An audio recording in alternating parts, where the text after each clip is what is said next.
Rumah Betang adalah rumah adat di Kalimantan yang menjadi tempat tinggal suku Dayak yang ada di seluruh pulau Kalimantan.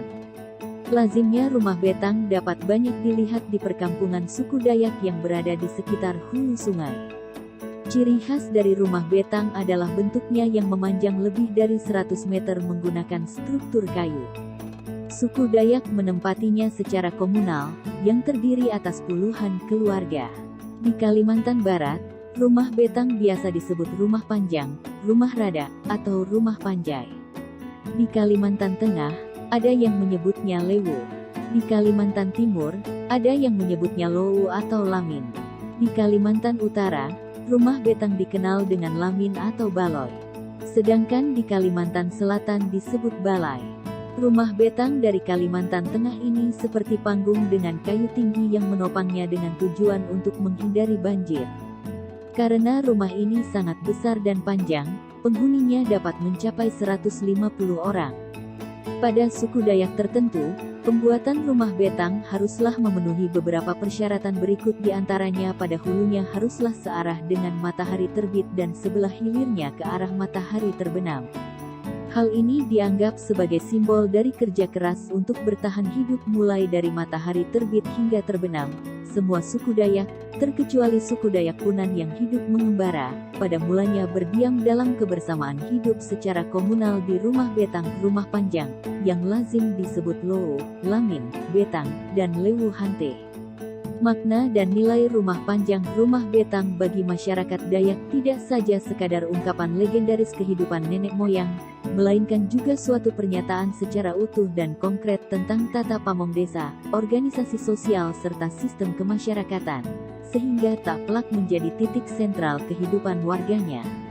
Sistem nilai budaya yang dihasilkan dari proses kehidupan rumah panjang, menyangkut soal makna dari hidup manusia, makna dari pekerjaan, karya dan amal perbuatan, persepsi mengenai waktu, hubungan manusia dengan alam sekitar, soal hubungan dengan sesama.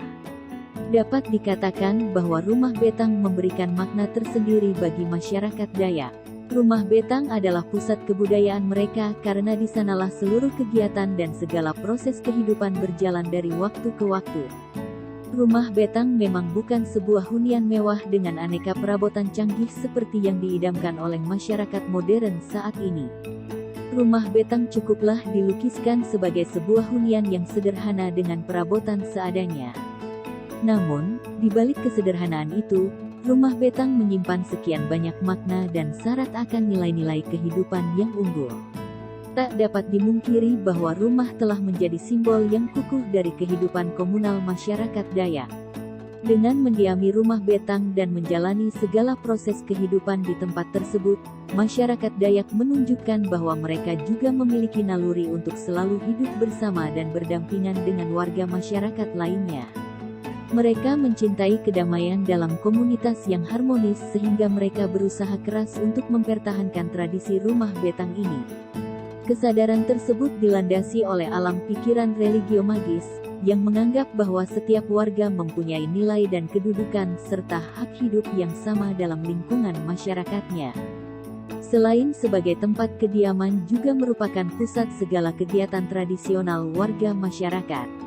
Kegiatan di rumah panjang menyerupai suatu proses pendidikan tradisional yang bersifat non-formal. Rumah betang menjadi tempat dan sekaligus menjadi sarana yang efektif bagi masyarakat Dayak untuk membina keakraban satu sama lain. Di tempat inilah mereka mulai berbincang-bincang untuk saling bertukar pikiran mengenai berbagai pengalaman, pengetahuan, dan keterampilan satu sama lain. Hal seperti itu bukanlah sesuatu yang sukar untuk dilakukan, meskipun pada malam hari atau bahkan pada saat cuaca buruk sekalipun, sebab mereka berada di bawah satu atap.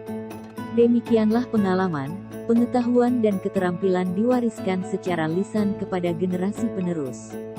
Dalam suasana kehidupan rumah panjang, setiap warga selalu dengan sukarela dan terbuka terhadap warga lainnya dalam memberikan petunjuk dan bimbingan dalam mengerjakan sesuatu.